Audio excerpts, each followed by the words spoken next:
Nah, tentunya berbicara masalah ibadah, kita tidak lepas dari aturan-aturan dari syariat yang telah diajarkan oleh Rasulullah sallallahu alaihi wasallam. Dalam hal ini saya akan berbicara ada dua hal. Ada dua hal yang utama, dan tidak ada sesuatu apapun yang melebihi dari dua hal itu. Ini tentunya sebagaimana sabda Nabi. Pertama adalah al-imanu billah. Yang kedua, wan naf'u lil muslimin. Pertama, bahwa ada dua hal yang utama bagi kita, dan tidak ada keutamaan selain yang kedua. Pertama, beriman kepada Allah. Yang kedua, bermanfaat terhadap orang Islam. Ini sabda Nabi. Yang pertama, al-imanu billah. Kita beriman kepada Allah. Pengakuan kita beriman, yakin kepada Allah, so pasti semua ngaku. Tapi kenyataan itu belum tentu. Kalau secara beriman, menurut rukun iman, percaya kepada Allah, percaya kepada malaikat, dan seterusnya, sampean dan saya bilang iya. Tapi kalau ditanya, orang-orang beriman apabila disebut nama Allah bergetar hatinya, apakah sampean dan saya ngaku? Jelas tidak. Apakah begitu ada orang menyebut nama Allah hati kita bergetar? Mustahil. Karena kualitas iman sampean dan saya dalam tanda petik masih ceketer. Nah ini. Kita kadang-kadang sholat kalau lagi posisi ingat. Kadang tidak. Atau kadang karena sibuk kita sholat masih takut dengan atasan. Kita sholat masih takut dengan bos. Kalau bos lagi merintah atau uang lagi bicara, kadang-kadang sholat bisa kita tinggalkan. Apakah sanggup orang lagi jualan di pasar, lagi saat rame-ramenya, waktu itu masuk waktu sholat, dia meninggalkan jualannya? Tidak. Kita masih menyembah materi secara tidak langsung. Nah ini makanya kualitas iman kita ini belum sebegitu kuat. Karena apa? Di luar itu ibadah kita masih kalah dengan harta, masih kalah dengan kedudukan, masih kalah dengan pangkat, masih kalah dengan pekerjaan. Nah makanya kualitas iman kan ada yang pernah saya sampaikan. Kalau iman atau iman kita ini masih berdasarkan kitab, kalau berbicara wujud, qidam, baqo, muhalafatul awadis, qiyamuhu binafsihi, wahdaniyat, dan seterusnya, apal, tapi belum menyentuh hati, itu baru kelas kerongkongan. Iman yang mulai mantap adalah iman iyanin, iman yang disebut mulai ainul yakin. Nah ini kalau iman sudah ainul yakin, dia sudah musyahadah. Nah dia sudah muraqabah, selalu merasa dilihat Allah. Kalau dia di pasar waktu sholat, dia akan tinggalkan pekerjaan karena apa? Dia dilihat, merasa dilihat Allah. Takut dianggap tamak, serakah, maka dia meninggalkan. Ini kalau sudah merasa dilihat Allah, merasa. Kalau yang lebih kuat sudah musyahadah iman, sudah merasa melihat Allah, seakan-akan melihat Allah. Nah makanya kualitas iman seseorang antar manusia tidak sama. Nah di sini makanya kenapa orang itu jadi ampuh, kenapa orang itu berdoa cespleng, karena faktor isi dalamnya yang berubah, yang berbeda. Nah ini tentunya. Nah dengan keimanan-keimanan ini akan semakin kuat. Kalau kita saat ngobrol ada adzan di masjid, karena iman kita kuat, merasa dilihat Allah, langsung kita berangkat. Kalau cuma iman secara teori, saya percaya kepada Allah, semua percaya. semua orang non-Islam ini percaya kepada Tuhan, tapi pada kekuatan praktek, kekuatan keyakinan ini tidak sama. Nah makanya pada suatu hari Rasulullah nanya kepada sahabatnya tentang kondisi. Lalu sahabatnya mengaku masih beriman, sahabat Rasul. Lalu Rasulullah nanya, tandanya orang beriman itu 3. Ini tandanya. Pertama adalah bersyukur atas nikmat Allah. Yang kedua, bersabar atas musibahnya Allah. Yang ketiga, takdir itu dia langsung mutlak percaya. Dengan keberadaan takdir, dia tidak berani membantah. Nah ini, pertama adalah bersyukur atas nikmat Allah. Caranya bersyukur kita kepada Allah, apa yang kita diberikan oleh Allah. Misalnya kita diberi anugerah rezeki, ini kan kita harus bersyukur.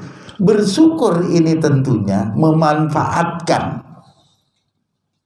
Selain untuk keluarga ada kelebihan, juga kita berikan kepada orang-orang yang butuh, yang tidak mampu. Makanya saya katakan ada orang tidak ke Mekah, tapi pahalanya seperti haji mabrur. Adalah orang yang senang membantu kebutuhan orang Islam lainnya. Itu kata Rasulullah, pahalanya seperti haji mabrur. Nah ini, kalau sampean dan saya tidak mampu 30 atau 40 juta, enggak usah mokso. Cukup kan ada peduli pesantren misalnya, rutin aja ngasih makan anak terlantar, fakir miskin, orang-orang duafa. Kalau kita mantap hati, pahalanya seperti haji mabrur. Nah ini, saya katakan orang haji aja belum tentu mabrur, banyak. Tapi kalau kita yakin ikhlas membantu orang miskin, Rasulullah sudah ngomong pahalanya seperti haji mabrur. Ini kata Rasulullah. Itu hebatnya.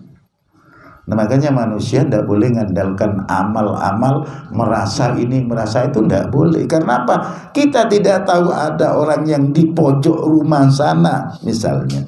Dia miskin, menderita, tapi rajin beramal, rajin menyenangkan orang, justru itu haji mabrur.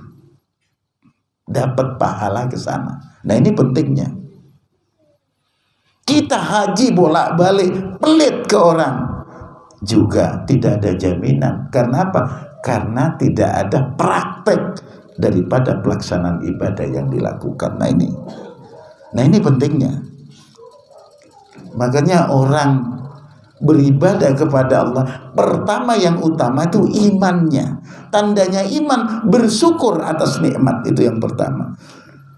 Orang kaya karena disebut kaya karena ada orang miskin. Kalau tidak ada orang miskin yang kaya, nggak pernah disebut kaya. Pasti rata-rata sama. Orang disebut miskin karena ada orang kaya. Ini ada timbal balik. Ada bahasa yang berlawanan, kontradiktif. Nah ini. Makanya ada kaya karena ada miskin karena ada kaya. Kedua-duanya harus saling tolong-menolong, bahasa kerennya harus bersinergi. Nah tujuannya Allah. Yang kaya jadinya dengan keyakinan, keimanan yang kuat, dia akan pandai bersyukur. Kalau sudah bersyukur, kata Allah dalam Al-Quran, la in syakartum la ajidannakum wa la in kafartum inna azabi lasyadid. La in syakartum la ajidannakum. Kalau orang-orang kaya siapapun dia bersyukur kepada Allah, pasti ditambah oleh Allah. Wala in kafartum, ingat apabila ingkar. Wala in kafartum, ingkar kalian, inna adzabi lasyadid, kata Allah, siksaku amat pedih. Nah makanya jadi orang kaya kalau bersyukur, zakat tidak pernah lupa, perhatikan orang miskin. Nah kalau ini mau bersyukur, ini tanda iman. Karena apa? Dengan tanda iman yang kuat bersyukur kepada Allah, ini satu bukti bahwa kita menyampaikan rezeki yang diberikan Allah kepada kita kepada orang yang membutuhkan. Ini namanya bersyukur. Yang kedua, tandanya orang beriman, apabila dia ditimpa musibah, dia bersabar. Wa basyiris sabirin alladzina idza asabathum musibah qalu inna lillahi wa inna ilaihi rajiun. Wa basyiris sabirin, kasihlah berita gembira kepada orang yang sabar. Orang yang sabar ini siapa? Alladzina idza asabathum musibah, apabila dia ditimpa musibah, qalu inna lillahi wa inna ilaihi rajiun. Inna ilaihi rajiun. Dia mengembalikan kepada Allah. Begitu dia ditimpa sakit, nanyanya itu harus benar. Kadang-kadang kan orang tidak ditimpa musibah, bingung keluarganya nyari dukun. Nah, begitu nyari dukun, salah cari dukun. Ini yang kena kau nih, rumah yang di timur rumah kau. Nah, mulai dah curiga. Sopo sing kula noma ngantem. Nah, karena apa? Ini tidak bersabar atas musibah yang diderita. Kalau mengembalikan kepada Allah bahwa ini dari Allah, akan kembali kepada Allah. Inna lillahi wa inna ilaihi rajiun. Warungnya sepi, sudah mulai kemarin ada dukun masuk nyiram-nyiram air kembang.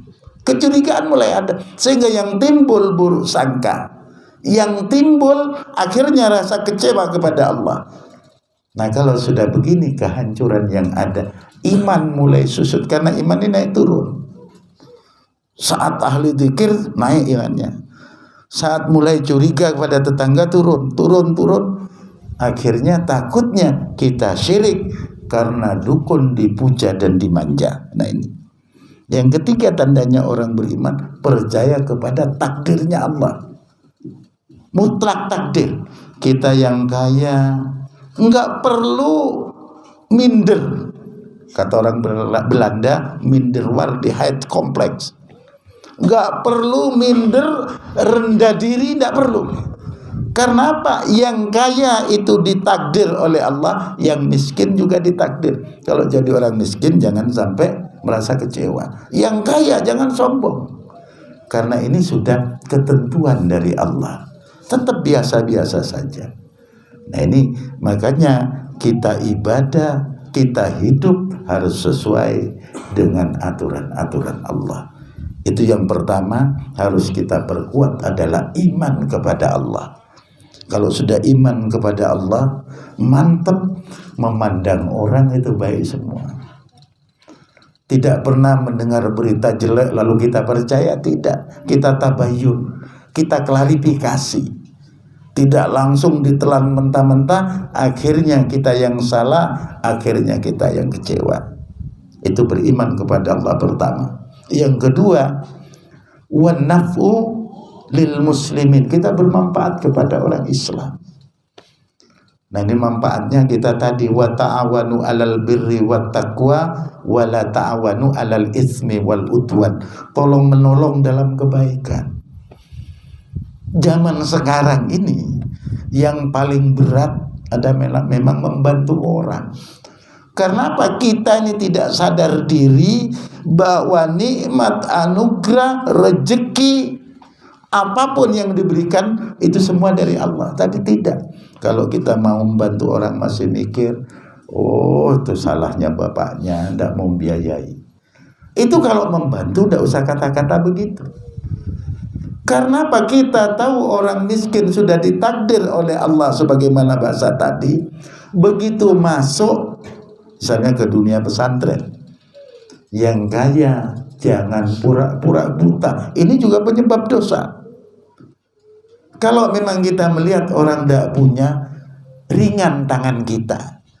Harus pandai tangan di atas itu leluasa. Nih.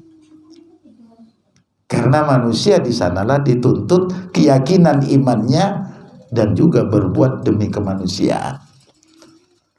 Iman kuat, hubungan dengan kemanusiaan ini kurang kuat, juga tidak beres. Kemanusiaannya kuat, imannya tidak mantap, juga kurang.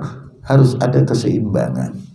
Persoalan miskin, saya orang tidak punya, tidak bisa membantu, itu kan kata kita. Tapi kalau kita berupaya, semiskin-miskinnya bapak yang duduk di sini, kalau perokok pasti punya rokok, pasti. Yakin itu sudah paling miskin, pekerjaannya apa saja terhina sekalipun, kalau urusan rokok pasti punya. Begitu urusan sumbangan, tidak punya pedes. Nah ini tandi PC orang duit lengkap bahasanya, karena kembali ke hati. Tapi kalau hati kita cinta kepada Allah, sama dengan tadi kita cinta kepada rokok, biar ndak ada minjem ke tetangga, masuk warung ndak malu-malu, kak utang rokoknya lan kaya, ini belum punya BTS, besok dibayar. Karena sudah keyakinan kuat, dimanapun warung bisa diutangi, 40 hari bisa nggak bayar. Karena Pak pindah warung sampai 40 warung kan tidak bayar 1 bulan lebih. Karena yakin dan mantapnya kepada rokok. Begitu suruh beramal, suruh beramal lagi, Nah, pokoknya kalau disuruh beramal, disuruh peduli, dia cuma pahpu aja jawabannya. Nah ini hati manusia. Caranya nguji begitu. Makanya sering saya katakan, kalau ingin tahu jiwa seseorang, pinjemi duit. Kalau sudah dipinjemi duit, modal, itu hatinya. Kalau saya begitu minjem, saya tes begitu, saya pinjemi duit. Kalau sudah dipinjemi duit orangnya dan saya tahu hatinya, itu hati mereka. Atau diajak beramal walaupun sedikit. Nah, kalau sudah pahpu segitu hatinya. Nah ini untuk melihat karakter watak seseorang. Tapi biar orang tidak punya, tapi kalau keluar dikit keluar, tidak usah banyak, dikit. Nah ini menunjukkan hati aslinya. Karena apa? Manusia punya sifat tamak bin serakah. Nah kalau sudah itu yang masuk, biar punya duit banyak, ngakunya ndak punya. Duit di lemari punya, tapi ngomong ndak punya pedes. Nah, inilah manusia.